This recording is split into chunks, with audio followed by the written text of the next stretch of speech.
In the far reaches of space, the Hive Queen observed the human species with a mix of curiosity and disdain.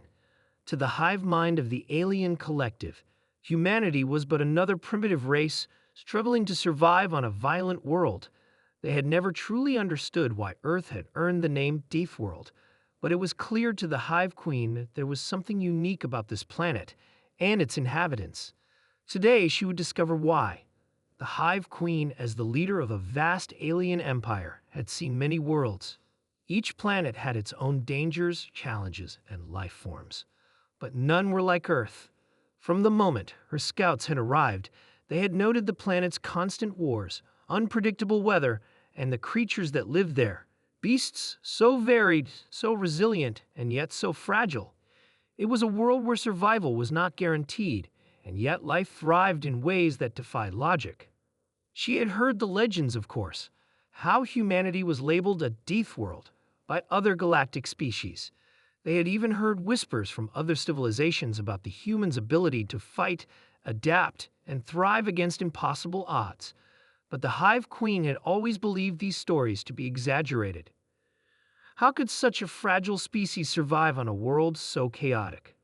To learn the truth, the Hive Queen devised a plan.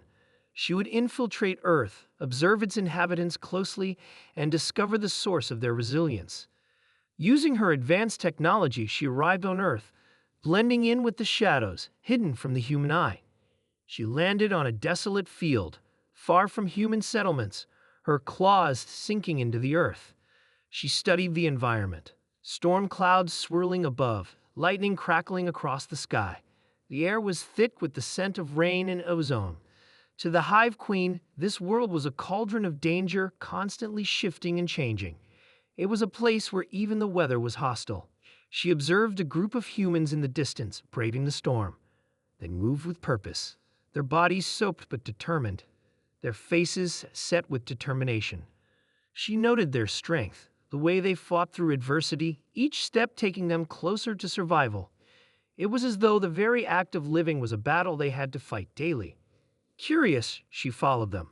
She watched as they moved through forests, scaled mountains, and navigated deserts, each one a different trial.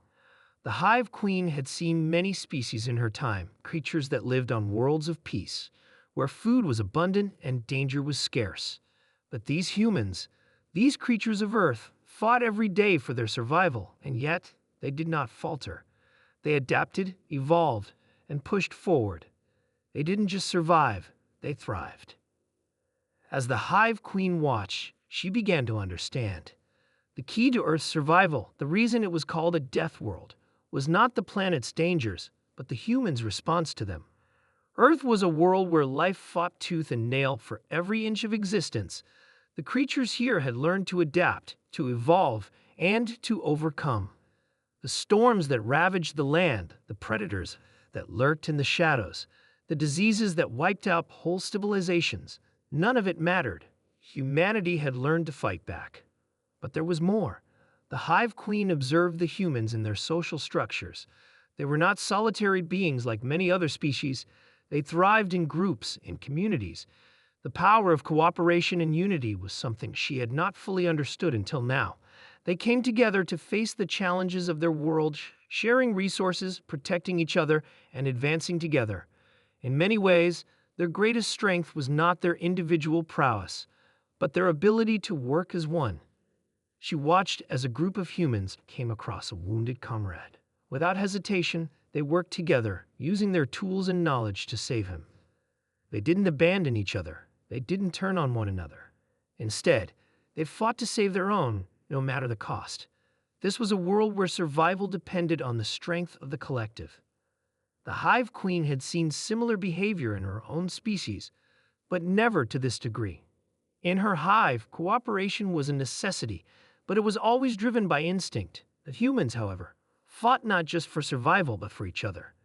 They fought for their families, their communities, their world.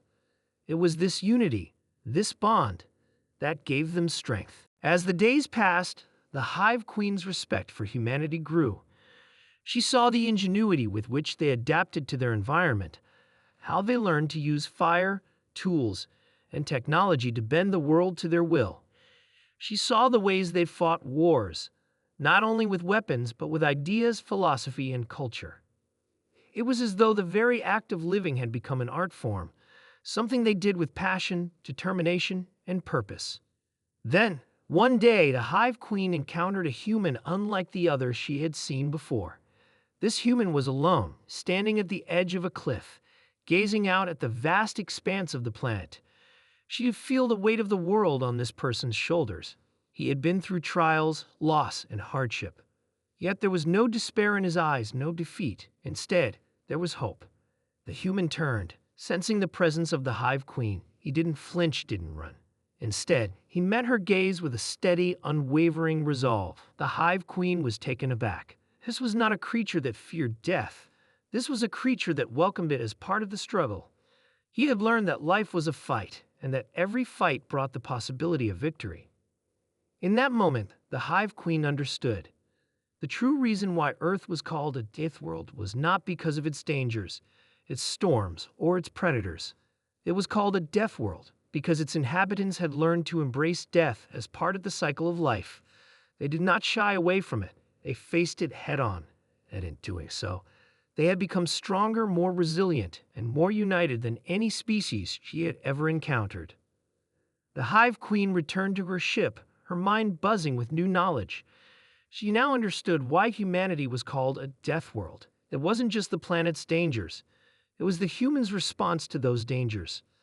Their relentless will to survive, their unyielding spirit, and their unbreakable unity made them a force to be reckoned with. As she departed Earth, she knew one thing for certain. Humanity was not a species to be underestimated. They were a death world, yes, but they were also a species that would never give up, no matter what the universe threw at them.